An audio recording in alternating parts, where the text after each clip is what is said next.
Comme une lettre à la poste, le vote de la loi numéro 2022-19 portant modification et complétant la loi portant code de procédure pénale a été adopté par les parlementaires. À l'unanimité, les députés l'ont adopté le mardi 4 octobre 2022 dernier, transmise au Parlement par un décret pris en Conseil des ministres du mercredi 21 septembre 2022. La loi sur demande du gouvernement a été programmée pour la 3e session extraordinaire convoquée par les députés. Le projet de loi est considéré par certains comme une immixtion de l'exécutif dans le judiciaire. Mesdames et messieurs, bonjour ou bonsoir. Ça dépend du moment où vous nous recevez.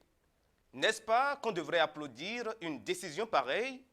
Y a-t-il empiètement de l'exécutif dans le judiciaire lorsque des prérogatives pareilles sont confiées au chef de l'État? Tendons-nous par cette loi vers une prochaine libération des opposants tels Joël Aïvor, Ricky Amadougou et autres? Voilà autant de questions au cœur de ce numéro de votre émission, Ma part de vérité. Bénin, suspension des peines par le président. Voilà le thème de ce numéro. Notre invité, Landry Angelo Adelakun, juriste et spécialiste des droits humains. Bonjour, monsieur Adelakun, et merci d'avoir accepté notre invitation. C'est moi. J'ai le plaisir de co-animer cette émission avec mon collègue et ami Aristide Kanoussou. Bonjour, Aristide. Oui, bonjour Gauthier Sedodé, bonjour à nos amis téléspectateurs qui ont pris le rendez-vous déjà en ce moment. Et merci à Landry Angelo Adelakun qui a choisi de braver cette pluie énorme pour répondre présent à cette émission. Alors, au Bénin, le chef de l'État a désormais, lorsqu'il promulguera la loi déjà votée par les parlementaires, la possibilité de suspendre l'exécution des peines. Le Conseil des ministres en a parlé, le projet a été introduit au Parlement et moins de 2 semaines après, le texte a été voté. D'abord, Landry Angelo Adelakun, en tant que juriste ou spécialiste des droits humains, quelle a été votre réaction à l'annonce de ce projet? Merci bien, chers amis journalistes de Golf TV Africa, pour l'honneur que vous me faites ce beau matin de pouvoir échanger avec vous, échanger avec vos aimables téléspectateurs. Et la réaction... Et auditeurs, bien sûr. Et auditeurs aussi, Oui. oh là là, ça c'est une information. Donc, chers auditeurs... De Golf FM Africa.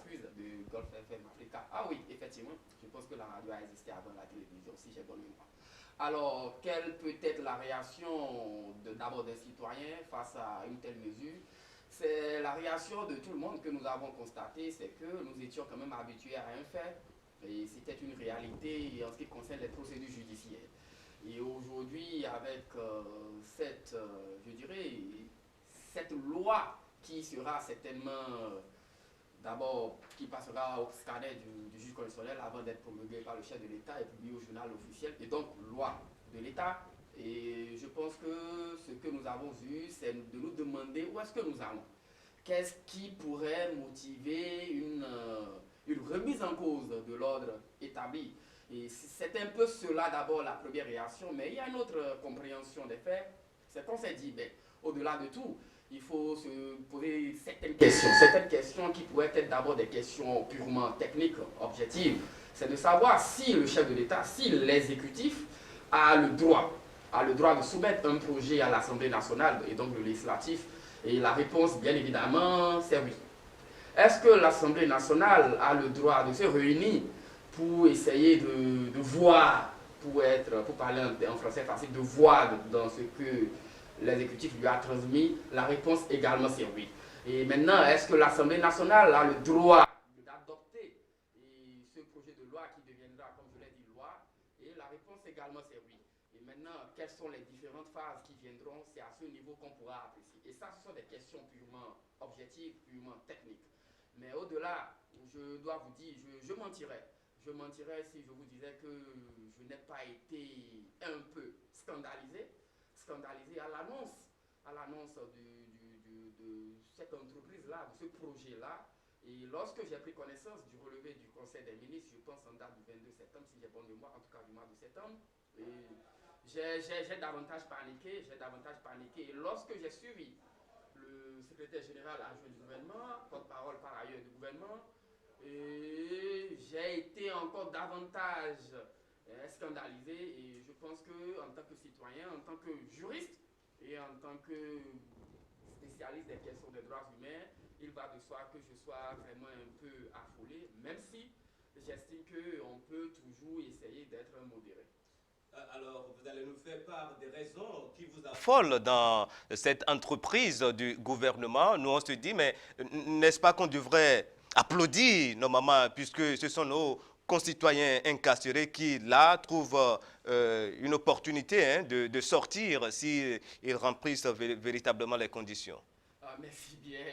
Vous savez, je pense qu'au fond, lorsqu'on parle d'une réforme, puisqu'il s'agit d'une réforme, oui. Lorsqu'on parle d'une réforme, une réforme doit être applaudie, même si par nature, la réforme n'est pas faite pour trouver, je dirais, l'unanimité. Et donc ça fait qu'il y aura un camp qui va applaudir, il y aura un autre camp qui aura quand même des doutes ou des inquiétudes qui par ailleurs sont en l'espèce des inquiétudes légitimes. Lorsque l'exécutif béninois décide de vouloir alléger certaines situations, quand on considère les raisons qui ont été évoquées dans le relevé du Conseil des ministres. Et je pense qu'a priori, on doit pouvoir quand même l'applaudir pour dire, oui, effectivement, il y a des situations que l'exécutif n'arrive pas à régler. Je veux parler précisément du président de la République, n'arrive pas à régler en prenant les mesures qu'on connaissait. Il s'agit de la grâce, il s'agit de l'amnistie. Et là, c'est le Parlement, même si, par ailleurs, on va dire que le président de la République également est concerné par la promulgation. Alors, c'est vrai qu'il est limité dans certains champs, mais s'il estime qu'il fallait quand même prendre des mesures, je pense que pour l'esprit, juste comme ça, en restant dans le général, on doit pouvoir se mettre à applaudir et dire que voilà, notre pays est en train de faire un pas de l'avant, notre pays est en train de vouloir décongestionner les maisons d'arrêt et notre pays est en train de vouloir répondre à un minimum humanitaire et social. Mais au fond, il faut aller loin pour se demander, lorsqu'on se permet, après avoir, et je dis, après que l'on a déjà la possibilité, par grâce, de faire libérer certaines personnes, donc qui se seraient bien comportées dans des cas d'infraction, bien sûr limitative, et lorsque l'on a la possibilité en tant qu'Assemblée nationale d'adopter une loi d'amnistie qui permet quand même d'effacer à jamais les faits criminels, les faits délictuels, parce que là, il s'agit des faits qui sont effacés, donc qui ne peuvent plus figurer sur le casier judiciaire, donc on considère que l'infraction n'a jamais existé. Contrairement à la grâce qui veut que l'infraction a existé, mais parce que vous êtes bien comporté. Et je l'ai dit, c'est dans certaines catégories d'infractions comme le vol, donc pas des infractions criminelles. Et aujourd'hui, le chef de l'État, sinon l'exécutif, a estimé que pour des faits criminels, il est limité et il veut bien aller au-delà. Donc, vous voyez une manifestation de bonne volonté en réalité. Mais il faut s'inquiéter. Il faut s'inquiéter en ce sens que dans un État comme le nôtre et dans tout État, et quand vous êtes un État de droit, un État démocratique, bien évidemment, il faut le nuancer, il y a ce que nous avons appelé la séparation des pouvoirs. Et dans la séparation des pouvoirs, je voudrais rapidement fermer pour dire, effectivement, il y a ce qu'on a aussi appelé la collaboration fonctionnelle, qui veut dire les pouvoirs sont séparés, mais les pouvoirs ne sont pas opposés en réalité, les pouvoirs se complètent. Alors, si nous savons que le judiciaire est un pouvoir indépendant, et que l'exécutif est un pouvoir indépendant, et que le législatif est un pouvoir indépendant, et que par des mécanismes appropriés depuis des années, nous avons des moyens, en tant que président de la République, de pouvoir faire libérer certaines personnes. Et que c'est aujourd'hui qu'on estime qu'on a besoin de prendre des mesures législatives pour faire sortir certaines personnes. Je pense qu'il y a lieu de s'inquiéter. Et l'autre chose, là où il y a encore lieu de s'inquiéter, c'est cette manie que nous avons constatée depuis quelques années, qui fait qu'à l'adoption de certaines réformes, surtout des réformes législatives, on ne cherche plus à consulter les autres, on ne cherche plus à organiser des séminaires, des séances inclusives comme on en avait l'habitude. Je pense que je dois le dire que autour des années 2018, je pense que l'exécutif a continué à le faire, le législatif a continué à le faire parce que nous avons pu participer aussi, d'une façon ou d'une autre, dans une démarche institutionnelle à ces séminaires-là. Mais depuis lors, vous entendez 1, 2, 3 jours qu'il y aura réforme, Et 24 heures ou 30 minutes après, vous apprenez que voilà une loi, un projet de loi a été transmis à l'Assemblée nationale. Et si vous êtes un peu chanceux, vous allez faire 5 jours avant l'adoption. À l'unanimité. Oui, c'est là où j'en venais. Quand vous êtes chanceux, ça veut dire que vous faites 5 jours avant l'adoption à l'unanimité. Et si vous êtes vraiment un peu malheureux, je pense qu'en 3-4 jours, vous avez déjà l'adoption à l'unanimité. Et si vous êtes encore davantage malheureux, en 3 jours, vous avez le contrôle de constitutionnalité, vous avez la promulgation par le chef de l'État. Et donc, techniquement, ce sont des questions qui méritent quand même d'être posées, ce qui fait que nous avons l'impression d'être dans un pays où certains sont plus intelligents que les autres, où certains estiment que, voilà, parce qu'on pense quelque chose, on peut aller sans nécessairement consulter les autres. De toutes les façons, le Bénin étant un désert de compétences, si on doit répéter quelqu'un, un citoyen de ce pays, je pense qu'on peut comprendre. Mais je dis, pour l'esprit, si effectivement c'est ça, on doit applaudir le fait qu'on veuille libérer nos compatriotes qui sont derrière les barreaux, qui vivent un calvaire. Mais quand on va au fond et qu'on va commencer par questionner ce qui est en train d'être fait, la démarche, je l'ai dit, j'ai dit, est-ce que le chef de l'État, est-ce que l'exécutif a des droits? Oui, mais au fond, quand on va apprécier, on a des inquiétudes et on se demande quel est alors le pouvoir des citoyens, de vous et moi et de vos auditeurs, de vos téléspectateurs, de nos parents, de nos amis, frères et sœurs qui nous suivent. Quel est alors leur pouvoir après avoir mandaté, bien évidemment, dans une démocratie représentative, certains dirigeants? Est-ce que lorsqu'on a fini de choisir les gens par les jeux des élections, qui dans notre pays sont quand même aussi et à polémique depuis quelques années, est-ce qu'on n'a plus le droit, on n'a plus le regard, on n'a plus des mots à dire, on ne peut même plus à travers des émissions comme celle-ci échanger, donner des avis et espérer que nos autorités vont essayer de les prendre en compte avant qu'on ne parte à l'adoption d'une loi aussi fondamentale qui touche une remise en cause, je le dis, de l'organisation, je peux même dire juridique de notre pays. Et je pense qu'il y a lieu de s'inquiéter et demander pourquoi est-ce que l'État investit sur des gens comme vous et nous pour que nous allions quand même à l'école, à l'université, nous faire former, apprendre sur le terrain et tout, et pour qu'après on se rende compte que tu te réveilles de chez toi du jour au lendemain, un beau matin, tu apprends qu'une loi a été adoptée et puis voilà, tu es obligé de consommer. Mais c'est aussi ça l'état de droit, c'est aussi ça la démocratie. Et plus précisément, c'est aussi ça la démocratie dans notre pays depuis quelques années. Alors Landry Angela Delacroix, avant de parler justement de cette polémique qui tourne autour du chef de l'État, moi j'aimerais vous faire une petite question.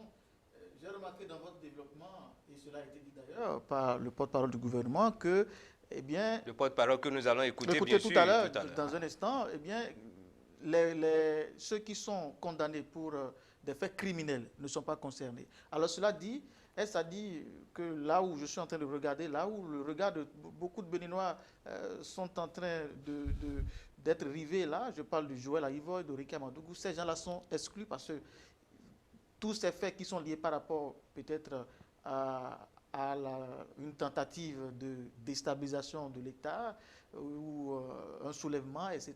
Est-ce que ces faits-là sont exclus? Si oui, alors expliquez-nous l'utilité de cette disposition quand on sait qu'il y a peut-être par moment la libération anticipée, il y a la grâce présidentielle, il y a l'amnistie, tout ce dispositif est déjà là.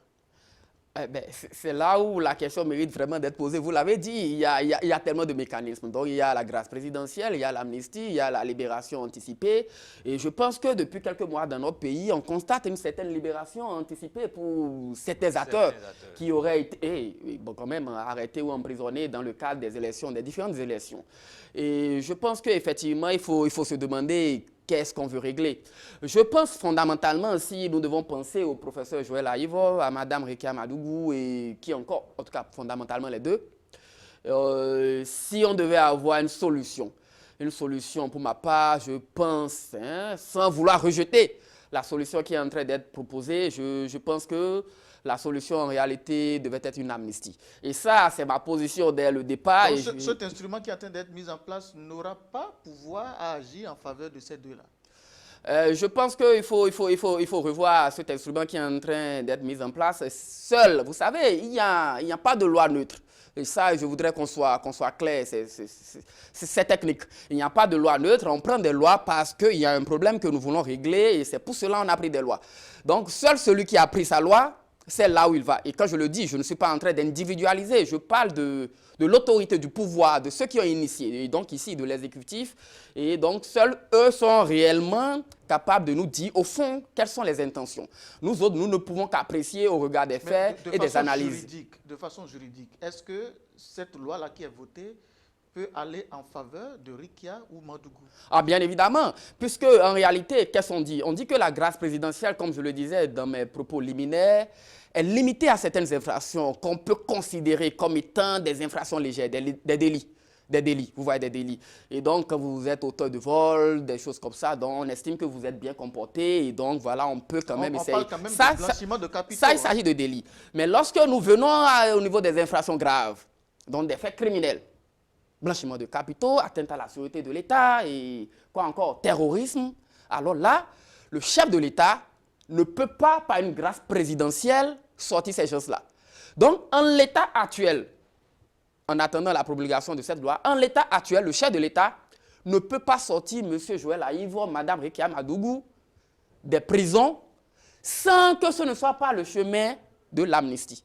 La seule solution aujourd'hui pour sortir Mme Rikia Madougou, tous ceux-là, de là où ils sont, c'est une amnistie. Parce que je l'ai dit, une amnistie opère de façon générale, une amnistie ne porte pas sur les individus. L'amnistie porte sur les faits.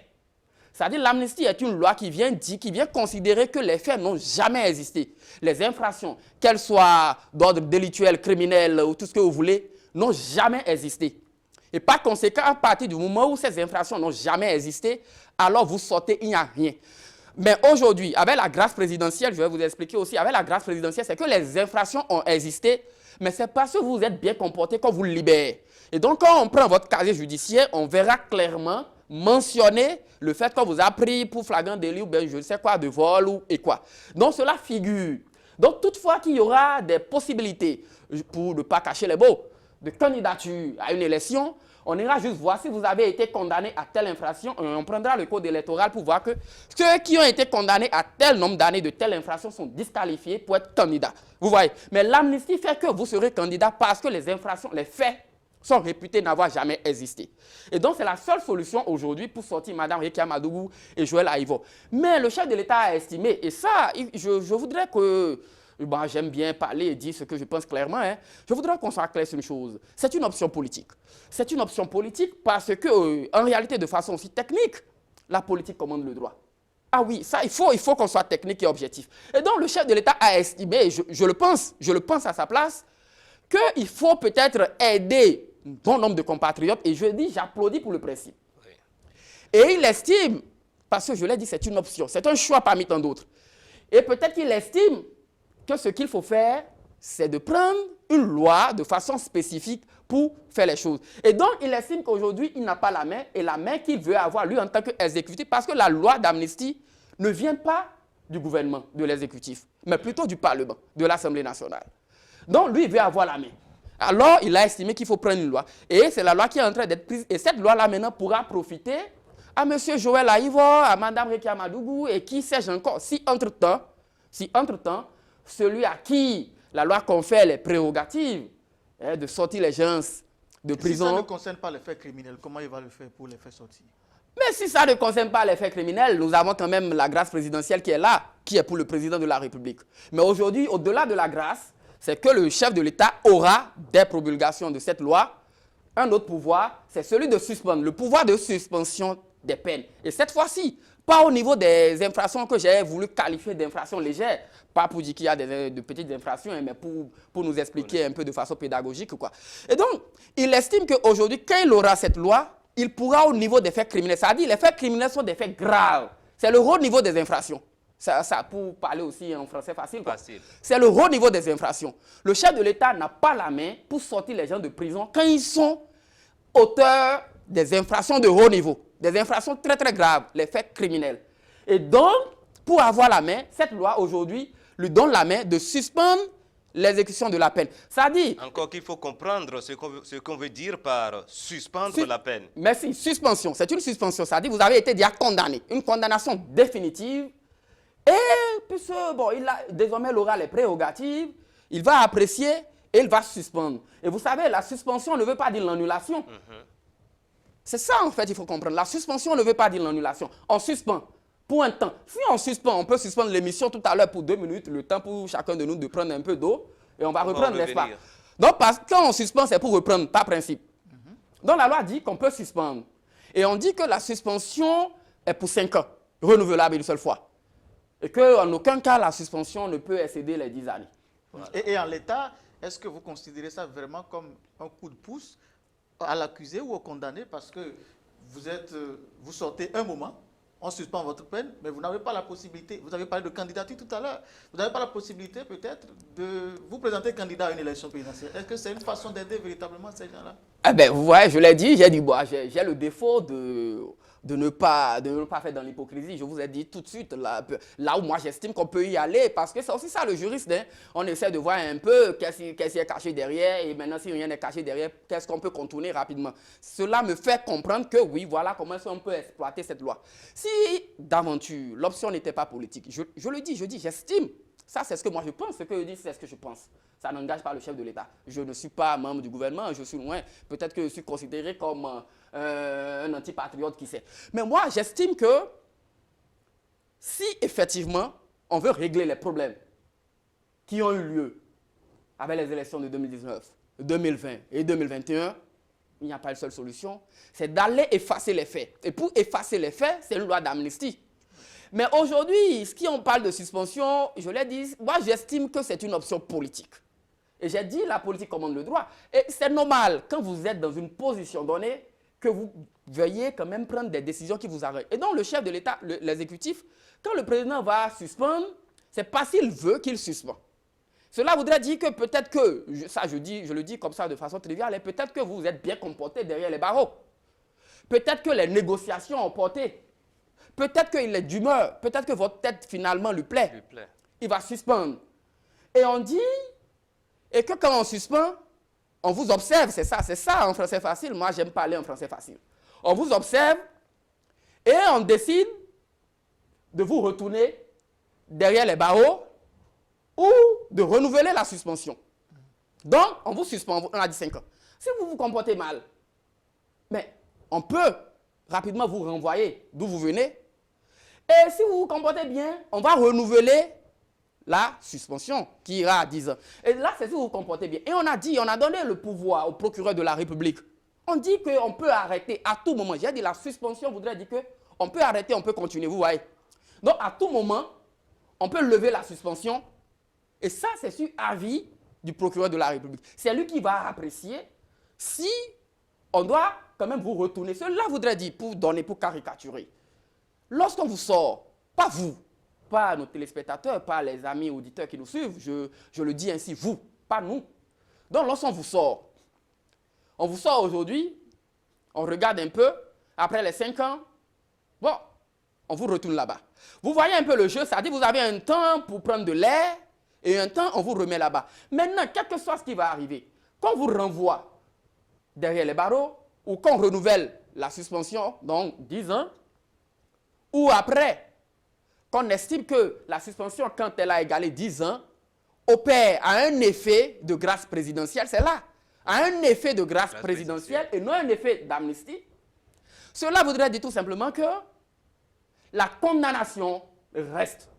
La condamnation reste sur votre casier judiciaire et par conséquent, vous êtes disqualifié pour aller à certaines élections. Landry Angelo Adelakoun, avant d'aller en profondeur, comme vous devez pouvoir vous en douter dans le sujet, je voudrais vous faire une question qui va permettre d'ailleurs à la régie, en complicité avec nous sur ce plateau, de préparer l'intervention du porte-parole du gouvernement. La personne du chef de l'État qui aura décidé de suspension des peines est au cœur de toutes les polémiques. Alors, certains estiment qu'on aurait pu en confier la charge, quand on parle de cette disposition, au juge d'exécution des peines. Qu'en dites-vous, Landry Angelo Adelakoun? Je pense que ma réponse, elle est claire, elle est dans ce que j'ai dit jusque-là. Je vous ai dit que c'est une option que je considère politique. Et je vous ai dit que la politique commande le droit. Je voudrais qu'on soit objectif, c'est ça. C'est un choix parmi tant d'autres. C'est un choix. Lorsque vous voulez prendre des règles ici pour réglementer comment est-ce que nous allons nous asseoir sur ce plateau, pourquoi est-ce que vous n'avez pas décidé que moi je sois là où M. Sedodé est ou bien là où vous aussi vous êtes? C'est un choix parmi tant d'autres, n'est-ce pas? Donc, ça, on ne peut que respecter les choix. Mais je comprends votre préoccupation et je dis c'est un choix et au même moment, je trouve que c'est une préoccupation pertinente que je partage. Si on voulait effectivement faire dans du technique, je pense qu'on aurait pu confier effectivement cela au juge de la détention, au juge ou encore peut-être au juge d'instruction, à nous de voir. Donc on ne le confie pas, on le remet dans les mains du chef de l'État. Et je vous ai dit, l'esprit est clair. L'esprit, en fait, c'est parce que le chef de l'État considère qu'il n'a pas la main pour pouvoir faire certaines choses. C'est-à-dire, en fait, la grâce présidentielle, il faut considérer que la grâce présidentielle est une mesure, est une sorte d'exception, d'irruption, d'intervention du chef de l'État, de l'exécutif dans le champ judiciaire. Et c'est cette exception qu'on est en train d'étendre aujourd'hui vers la suspension. Et donc, quand l'esprit est compris, je vois qu'il serait effectivement difficile d'aller confier cela à un juge. Si ce n'est pas cela l'esprit, on aurait pu trouver le mécanisme à l'interne de l'organisation judiciaire pour que cela relève des magistrats eux-mêmes. Mais comme on veut que l'exécutif, plus précisément le chef de l'État, le président de la République, ait la main, vous comprenez, il serait difficile d'aller confier ça à un magistrat, puisque je l'ai dit à l'entame ici, que nous sommes dans un régime de séparation des pouvoirs. Et le chef de l'État ne doit pas prendre son téléphone et appeler un magistrat pour dire « voilà, il faut faire ceci ». Même si en théorie, certaines personnes peuvent estimer que le chef de l'État peut le faire, peut peut-être donner l'ordre à un magistrat, mais je voudrais rapidement dire que les magistrats, les juges ne sont pas sous l'exécutif. Ils n'ont pas d'ordre à recevoir de l'exécutif. En tout cas, c'est ce qui est dit de façon juridique et de façon organique. Vous voyez, maintenant, peut-être que dans le fonctionnement, il peut y avoir, nous sommes tous des humains, je ne veux pas rentrer dans des questions subjectives. Mais par conséquent, au nom de la séparation des pouvoirs, on ne peut pas vouloir avoir la main pour faire quelque chose et aller remettre ça à un organe qui est indépendant, qui n'a pas d'ordre à recevoir de nous. Et donc, c'est un peu comment est-ce que j'explique le phénomène. Mais j'estime, effectivement, de façon objective, si on veut être technique, si on veut être en griffe un peu plus élégant, il aurait été mieux de confier cette stratégie-là au juge même, mais je pense qu'on peut comprendre l'esprit. À la différence de la grâce présidentielle, dans ce cas-ci, c'est les concernés, les personnes incarcérées qui font la demande. Absolument. Cette précision, elle est importante. Absolument, la précision, elle est importante. C'est ce que vous dites, en fait, c'est une réforme qui a un esprit.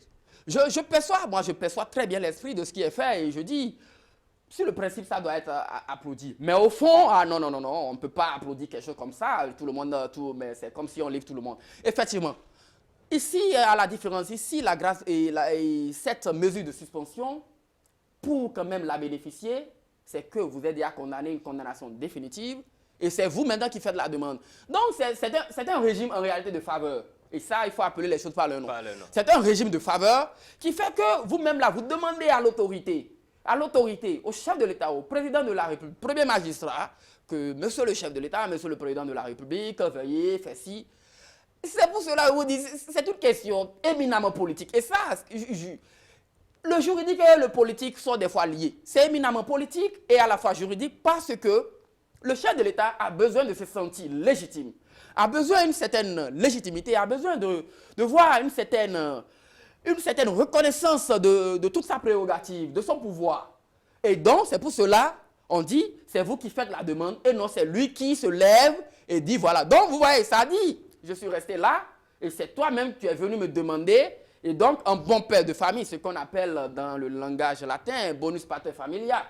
Et donc, un bon père de famille, le chef de l'État décide de vous l'accorder ou de ne pas vous l'accorder. Vous voyez un peu. Et donc, c'est un peu ça. Et je vais profiter pour lever une inquiétude. Cela ramène à une autre inquiétude. Quand nous avons suivi le chef de l'État, M. Patrice Talon, en 2016, quand il venait, un monsieur que nous avons beaucoup aimé pour son éloquence, pour son charisme et pour sa volonté quand même de redynamiser les choses, de changer le Bénin, et que nous avons applaudi également, et que nous avons encouragé, que nous continuons d'applaudir parce qu'il travaille quand même, nous avons vu le pays. Et hier, par exemple, je me suis arrêté un peu vers un marché vers Midombola pour prendre les photos, les jolies photos, parce que j'ai vu le marché, je suis impressionné. Et il faut féliciter le chef de l'État, il faut féliciter le gouvernement pour ça. Donc, quand vous avez apprécié quand même un chef de l'État pareil, et que vous savez que dans son projet de société, le monsieur vous a dit que quand même, et que le président de la République est trop fort. Il a trop de pouvoir. Trop de pouvoir. Et qu'il peut finir avec vous. Il peut faire ci. Et pour cela, on doit faire des réformes pour essayer quand même de maîtriser les pouvoirs, de ramener le chef de l'État, le président de la République, à un minimum. Et après, vous avez vu le PAG, le Programme national du gouvernement 1. Et on a parlé des réformes dans le secteur de la justice, l'indépendance des pouvoirs et tout. Et qu'on finisse dans les faits. Vous voyez un discours, vous voyez des choses qui ont été écrites dans un papier. Et vous constatez que ce n'est pas ce pourquoi vous avez applaudi entre-temps.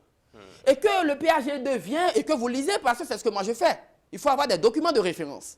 Et que vous lisez et que vous dites, encore que, bon, il semble que nous y sommes finalement. Et qu'après, on vous parle d'un projet de loi pareil. Vous dites finalement, entre un monsieur que vous avez applaudi il y a encore quelques années et que nous continuons d'applaudir pour les faits qui sont les meilleurs qu'il réalise, et il faut dire que ces faits-là sont nombreux. Et vous voyez les réalités, vous vous dites qu'il semble que ce n'est pas... Une chose est sûre, ce n'est pas le candidat Patrice Talon, c'est le président Patrice Talon. Vous voyez déjà la nuance. Et vous dites que mais il y a un problème. On ne peut pas nous dire qu'il faut réduire, limiter les pouvoirs du chef de l'État et venir prendre une loi qui renforce, qui déifie le chef de l'État. Landry Angelo Adelakoun, n'est-ce pas là pour lui un moyen de se mettre des garde-fous, histoire de continuer par travailler, parce que vous l'avez confirmé, il travaille. Alors, pour ne pas avoir à subir des bâtons dans les roues, il préfère mettre des garde-fous pour continuer par travailler. N'est-ce pas là un choix? Je suis d'accord. Je suis d'accord que quand on travaille, vous savez, nous tous, nous avons quand même fait de quelques expériences dans les associations, les organisations et aussi en termes professionnels. Et nous comprenons. Nous comprenons qu'effectivement, ce n'est pas facile de devoir travailler quand il doit y avoir assez de voix dissidentes. Mais il est important qu'il y ait quand même des voix dissidentes pour que nous puissions comprendre que nous sommes un humain. Il est important parce que l'humain, quand il a le pouvoir, il est porté à en abuser. Il pense qu'il est plus fort que tout le monde, qu'il a l'autorité, il a l'autorisation d'écraser tout le monde. Oui, l'humain, le chef de l'État, le président de la République doit prendre des garde-fous. Mais les garde-fous ne doivent pas être à l'antipode des principes élémentaires de l'État de droit et de la démocratie. Monsieur et du respect des droits Landry humains. Angelo Adelakoun, permettez-moi de jouir de mes prérogatives avec la complicité de la régie, de suspendre pour quelques 3 minutes notre débat, notre discussion, pour écouter le porte-parole du gouvernement, le secrétaire général adjoint du gouvernement, Wilfried Léandre Ongwedi, ses explications sur ce projet de loi, si la régie est prête. De loi portant modification et complément de la loi numéro 2018-14 du 18 mai 2018 portant code de procédure pénale en République du Bénin. En vue d'humaniser et de moderniser les peines prévues par le code pénal, le législateur béninois a supprimé la peine de mort, les travaux forcés, puis introduit les peines alternatives et renforcé le régime de l'aménagement des peines. Toutefois, les restrictions et conditions légales pour jouir de ces mesures en limitent la portée. En effet, elles ne sont admises que pour les peines correctionnelles, excluant dès lors les personnes condamnées pour des faits criminels. Elles ne permettent donc pas au gouvernement d'apporter des réponses adaptées aux situations exceptionnelles d'ordre social et humanitaire. C'est pourquoi il apparaît nécessaire de compléter le dispositif de la libération anticipée. La réforme proposée vise à conférer au président de la République, après avis conforme du Conseil supérieur de la magistrature, le pouvoir d'ordonner la suspension de l'exécution de la peine lorsque celle-ci est justifiée pour des raisons sociales et humanitaires. Ainsi, dans les dispositions du projet de loi, les condamnés à une peine privative de liberté peuvent également et exceptionnellement bénéficier de la suspension de l'exécution de la peine lorsque l'exécution entamée, il est établi à leur égard une conduite de nature à justifier la mesure ou que celle-ci est dictée par les considérations d'ordre social et humanitaire significatives. Le texte soumis à l'étude de l'Assemblée nationale précise que cette suspension est faite à la requête de la personne condamnée pour une durée qui ne saurait excéder 5 années civiles, renouvelables une seule fois. De plus, aucune suspension de l'exécution de la peine ne saurait excéder 10 ans, mais lorsque qu'après le renouvellement, la durée de 10 années est expirée, la suspension produit les effets d'une grâce présidentielle. Par ailleurs, le même texte précise que lorsque le renouvellement n'est pas ordonné au terme de la première période de 5 années, l'exécution de la peine reprend son cours sur réquisition du procureur de la République près le tribunal du lieu d'exécution de la peine et selon les dispositions du Code de procédure pénale. Toutefois, lorsque la peine prononcée est la réclusion ou la détention à perpétuité, la suspension de son exécution est exclue. Le garde des Sceaux, ministre de la Justice et de la Législation, est instruit à l'effet d'en exposer les motifs et de soutenir la discussion devant la représentation nationale. Voilà là les explications du secrétaire général adjoint du gouvernement. Monsieur Landry Angelo Adelakun, quand le gouvernement a fini de donner ces explications, a-t-on le droit de s'inquiéter? Je pense que déjà, il faut féliciter quand même le gouvernement, comme je le dis, et surtout le secrétaire général adjoint du gouvernement. Ce n'est pas facile de présenter de telles réformes.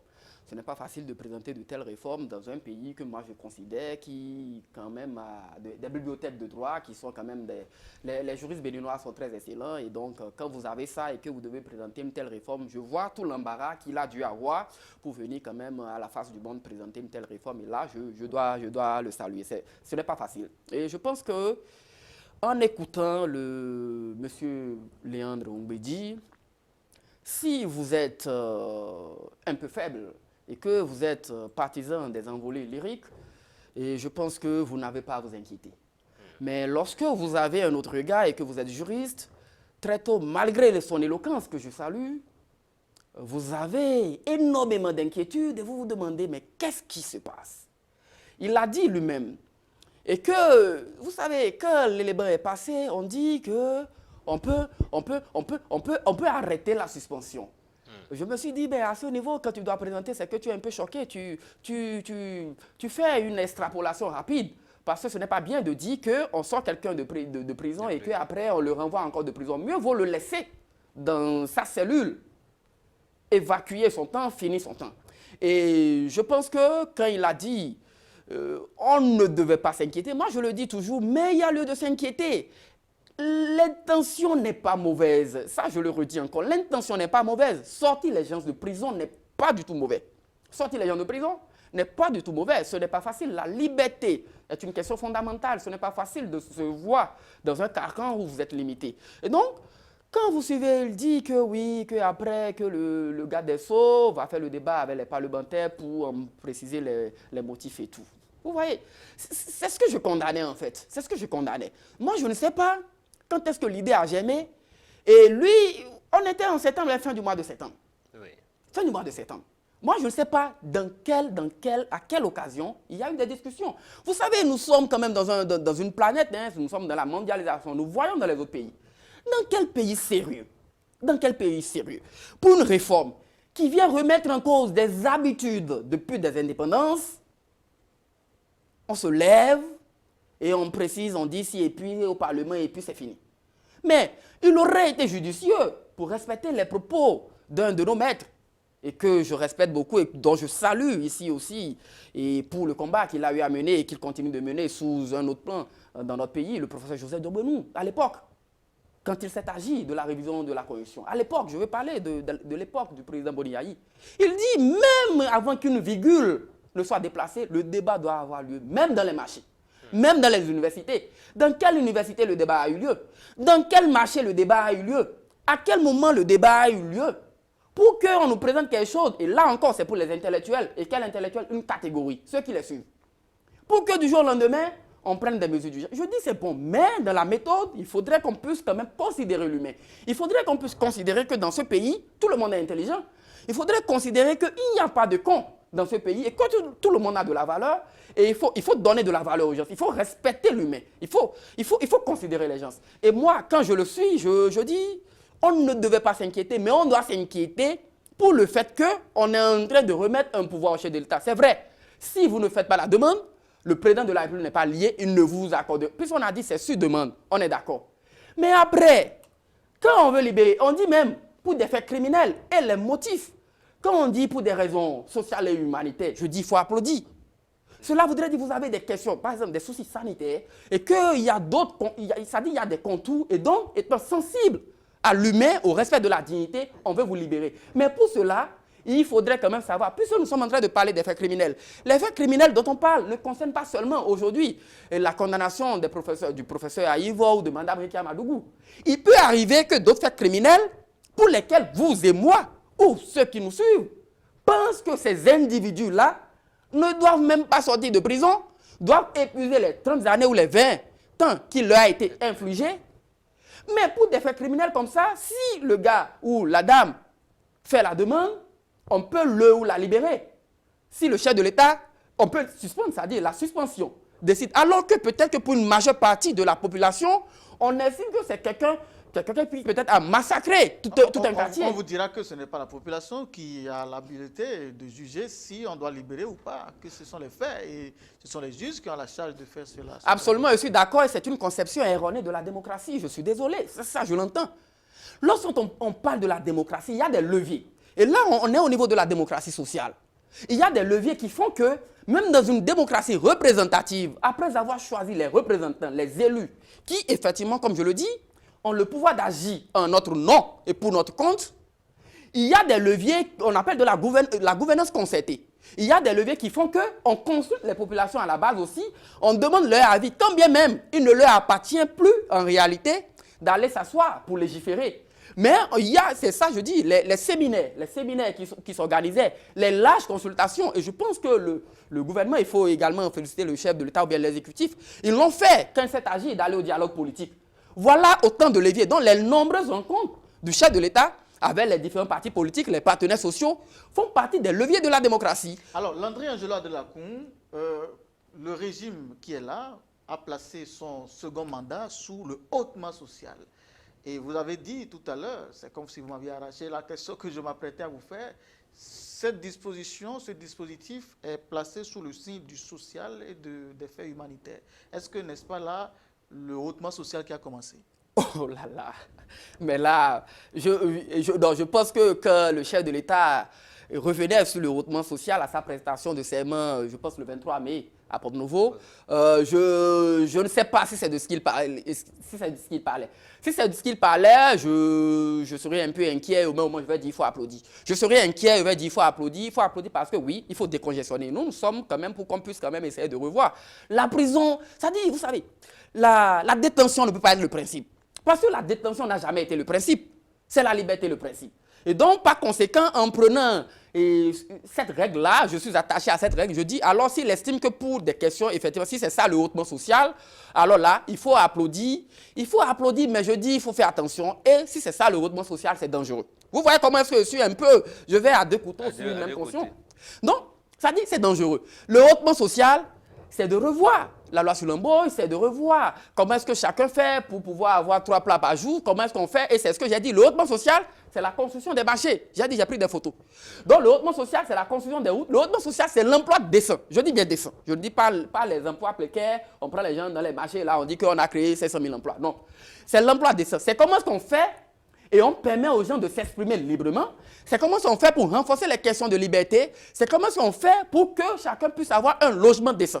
C'est comment on fait pour régler la question des loyers qu'on sort. Voilà des questions qui doivent nous préoccuper, qui malheureusement ne semblent pas préoccuper ceux qui nous gouvernent. Et donc c'est ça pour moi le hautement social. Je le dis aujourd'hui, si le chef de l'État prend la libération ou la suspension, pour être précis, la suspension des faits criminels, donc des gens qui sont auteurs de faits criminels comme du hautement social, je vous dirais tout simplement pour que que là, et cela va sembler être de la pagaille. Et je suis certain que ça ne peut pas être de la pagaille, mais cela va sembler être de la pagaille.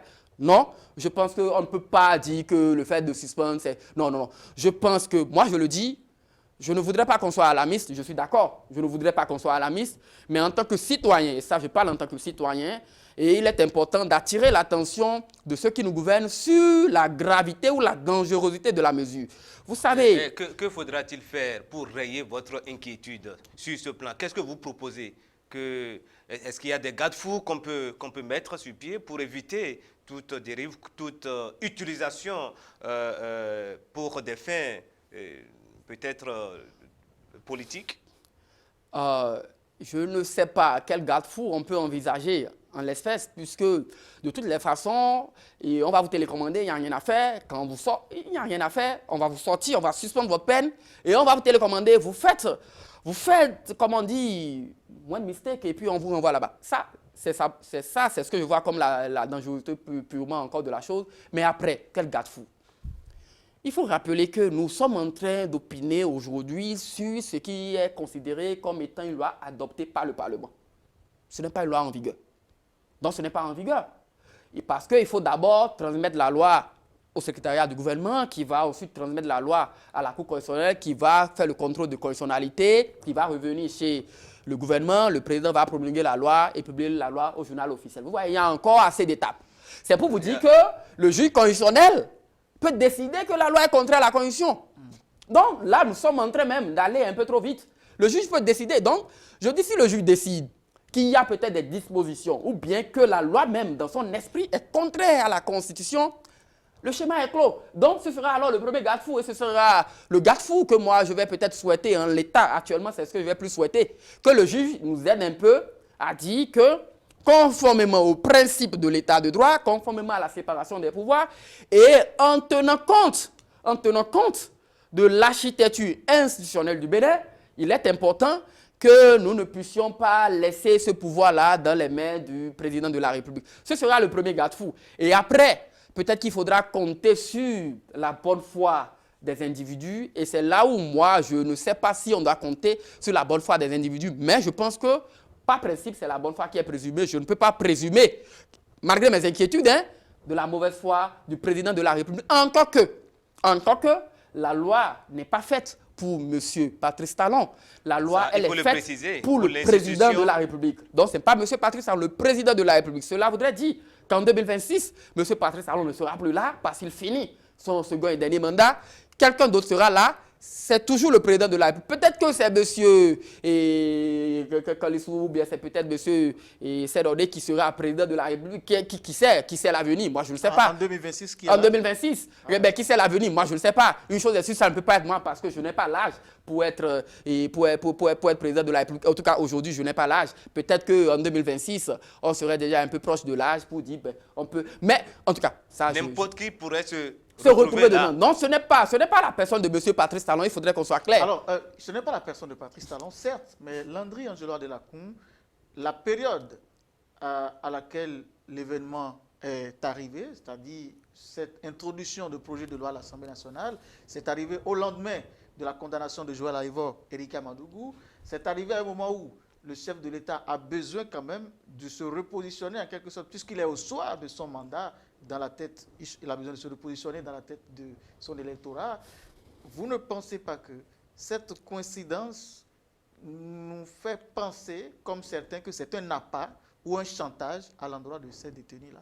Oh là là, je ne saurais dire si c'est un appât ou un chantage. Non. Je dis que c'est un chantage, cela me paraît un peu fort. Non, je ne pense pas, je ne pourrais pas le dire. Mais je pense que... Mais certains le disent tout bas, je vous pose la question. Oui, non, vous avez raison. Je ne dis pas que c'est vous qui le dites. C'est ce que je lis, c'est ce que j'entends aussi. Nous sommes dans la société, nous lisons beaucoup, nous entendons. Effectivement, les gens le disent dans nos quartiers, un peu partout. Il n'y a pas de souci, mais moi, je ne le dirai pas. Mais j'estime, et ça, c'est une analyse personnelle, que c'est pour effectivement régler ces questions. Le chef de l'État, j'ai l'impression, et ça, c'est aussi personnel, qu'il veut vraiment pacifier le pays. Parce que depuis 2019, on a organisé des élections à polémique. 2019 à polémique, 2020 à polémique, 2021, c'est le sommet. Et donc, pour pacifier le pays, il est allé chercher l'instrument juridique qui pourrait lui donner la légalité d'action. Et donc, c'est au nom de la légalité d'action qu'il est allé le chercher. Et aujourd'hui, je pense que fondamentalement, ça peut être, et je pense, c'est ce que je pense, que c'est pour régler les questions du professeur Joël Aïvo et de Mme Erika Madougou. C'est pour cela que je dis, si c'est pour régler cette question et qu'on est allé prendre cette loi, je ne voudrais pas devancer les choses. Je pense qu'on n'est pas encore à la solution du problème. La solution du problème que nous avons vécu jusque-là, je le dis et je le répète une fois encore, indépendamment des calculs politiques, c'est une loi d'amnistie. Je conviens que pour l'homme politique, qu'il soit difficile de ne pas techniquement disqualifier certains concurrents dès aujourd'hui, Je comprends, mais je dis techniquement, si on veut régler les problèmes, c'est une loi d'amnistie, parce que la crise qu'il y a eu ne concerne pas uniquement M. Joël Aïvo ou Mme Rekia Madougou. La crise va loin et il y a des faits qui pourraient rattraper. Même ceux-là qui sont au pouvoir aujourd'hui, qui présentent des faits, qui font des comptes rendus, qui présentent ci, qui pourraient aussi les rattraper, qui sont au gouvernement. Et donc, si on veut pacifier, dans une démarche, je dirais, de micro-justice transitionnelle, vous voyez, parce qu'au-delà, quand on est dans une situation, on a vécu des conflits, des situations conflictuelles, et c'est là où intervient ce qu'on a appelé la justice transitionnelle, qui vient comme une démarche de vérité, de réconciliation, de discussion, et maintenant on prend des normes juridiques pour essayer de pacifier. Donc, micro-justice transitionnelle, aujourd'hui au Bénin, si on veut aller de l'avant, si on veut régler, il est nécessaire de passer par une loi d'amnistie, il est nécessaire de passer par un canal d'échange de discussion. Mais si on va juste prendre des lois, vous allez libérer certains individus, autant pour moi, mais en réalité, l'on n'aurait pas réglé le problème que nous voulons régler. C'est ce que je pense. Vous connaissez beaucoup de codes pénals dans plusieurs pays du monde entier. Est-ce que vous avez l'impression que le Bénin est en train de prendre exemple sur un pays dans le monde? Est-ce qu'il y a des pays dans le monde qui sont en train d'expérimenter ce que le Bénin veut commencer par expérimenter maintenant? Ce que vous direz tout de suite, c'est que moi, je n'ai pas la science infuse. Par conséquent, je ne peux pas maîtriser ce qui se passe dans au moins 188 pays du monde. Mais une chose est sûre, pour l'analyse que nous faisons souvent, nous avons des modèles que nous prenons, pas seulement la France. Hein. Il y a les pays de, comment on appelle, et la Finlande et consorts là, et ils ont un nom là. On les qualifie avec un nom, les pays de la zone là, quoi. C'est-à-dire le Danemark, la Finlande. C'est des pays en termes de régime qui sont des modèles. Et vous allez voir que dans le classement de l'indice, comment on appelle, l'IDH, l'indice de développement humain, c'est des pays qui viennent en tête. Le Pays-Bas, l'Irlande, et comment on appelle, et tout. Donc, il y a aussi des pays comme ça, il y a peut-être la France, les États-Unis, la Belgique et bien d'autres. Ce que je sais, dans tous les pays au monde, il y a ce que nous appelons les peines alternatives. Et c'est ressorti dans les propos du secrétaire général adjoint et dans le relevé du Conseil des ministres. Et donc, ce qui est en train d'être fait aujourd'hui veut être rangé dans une peine alternative. C'est-à-dire, on vous a condamné, mais il y a des moyens de vous libérer de façon anticipée ou carrément au lieu de vous jeter derrière les barreaux, il y a des moyens quand même de vous trouver d'autres peines et tout. Donc, ce sont des peines alternatives. Il y en a partout, même en France. Même en France. Mais, de façon spécifique, la suspension de peine par le président de la République, je peux vous le dire aujourd'hui tout droit devant la caméra, que moi, de ma petite connaissance, je ne l'ai pas encore appris quelque part. Nous allons continuer à faire les recherches, puisque depuis qu'ils ont démarré, nous avons continué aussi les recherches. Nous allons continuer à faire les recherches pour voir s'il y en a dans un pays. Même chose est sûre, s'il doit y en avoir dans un pays, ça ne peut qu'être des pays comme peut-être la Tchétchénie, le Yémen, l'Irak, l'Iran, l'Afghanistan. Ça ne peut qu'être des pays comme ça. Mais dans les pays sérieux que moi je connais jusque-là, il n'y a pas cette possibilité-là qui est donnée aussi ouvertement au chef de l'État après avis du Conseil de la magistrature, comme ils l'ont dit. C'est ce que je pense. Vous pensez que le Conseil supérieur de la magistrature a joué un rôle, bien un rôle important à jouer dans ceci? Ah oui, techniquement, c'est ce qui a été dit. C'est après avis du Conseil. Non, cela répond à une logique, cela répond également à un esprit. Lorsque les actes doivent être pris par le chef de l'État pour libérer les gens, il y a toujours l'avis du Conseil supérieur de la magistrature. Et donc, on l'a dit, pour la suspension également, ce sera après avis du Conseil supérieur de la magistrature. C'est-à-dire que le Conseil va quand même se réunir pour se prononcer sur ce que le président de la République veut faire. C'est ça.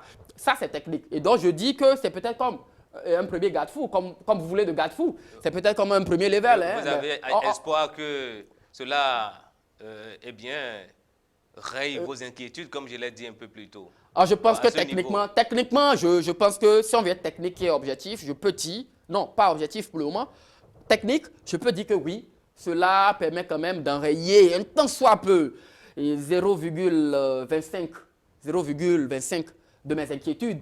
Mais si on veut aller au fond et prendre le droit, c'est-à-dire la légalité, la loi, ce que la loi a dit et ce qui se passe, on peut être inquiet également parce qu'au-delà, ça peut être un procès d'intention. Et je ne refuserai pas que les gens me chargent en me disant que je suis en train de faire un procès d'intention. Il faut aller chercher la composition du Conseil supérieur de la magistrature. Le chef de l'État a dit, quand il venait, qu'il veut tout faire pour qu'au niveau du Conseil supérieur de la magistrature, on sorte le pouvoir exécutif. et que le chef de l'État, le président de la République, soit le président du Conseil supérieur de la magistrature. Et mes chers journalistes, chers téléspectateurs, chers auditeurs, je voudrais vous inviter à aller vérifier si, entre-temps, le président de la République n'est plus le président du Conseil supérieur de la magistrature. Premier niveau. Et après, qu'est-ce qu'on a constaté? Il y a eu ce qu'on a considéré comme... Vous avez des vérités que vous ne voulez pas nous dire à ce niveau? Non, il n'y a pas de vérité, les vérités sont déjà dites. Je vous l'ai dit, moi je dis ce que je pense. Parce que nous sommes dans un pays de liberté où tout le monde parle, juste en respectant le cadre légal. Je dis qu'il faut aller vérifier. Quand vous allez vérifier, vous allez juste comprendre si c'est le chef de l'État qui est le président du Conseil supérieur de la magistrature ou pas. C'est dans les tests. Allez prendre la loi sur le Conseil supérieur. Donc, allez prendre. Vous allez lire. Que tout le monde fasse l'effort. Vous allez lire. Vous allez voir. Quand vous allez voir, vous-même, vous allez tirer vos conclusions. L'autre niveau, au sein du Conseil supérieur de la magistrature, quand le chef de l'État a fini par présenter, il y a dit quelqu'un, un homme que nous avons applaudi. Mais quand il a fini par dire qu'on veut quand même faire que le Conseil supérieur de la magistrature soit un peu plus indépendant, et qu'il faut sortir les halogènes, mais qu'est-ce qu'on a constaté? On a vu l'entrée de tel ministre et de tel. Vous voyez, au lieu de sortir les membres de l'exécutif, c'est l'entrée des membres, on a vu. Et à l'époque, les magistrats à l'époque, parce qu'on était un peu au début, hein, il y avait les gens des différentes professions réagissaient aussi. Qu'est-ce qu'on a constaté? C'est là où les gens ont sorti l'expression halogène. Pour dire, on ne peut quand même pas permettre aux halogènes de se mettre dans quelque chose qui nous concerne. Mais l'exécutif, à l'époque, si j'ai bonne mémoire, a justifié le fait pas que pour des questions d'ordre financier et économique, il fallait quand même que l'agencier national puisse y être. Pour des questions de gestion de carrière, il fallait que le ministre qui s'occupe de la question... donc, vous voyez un peu.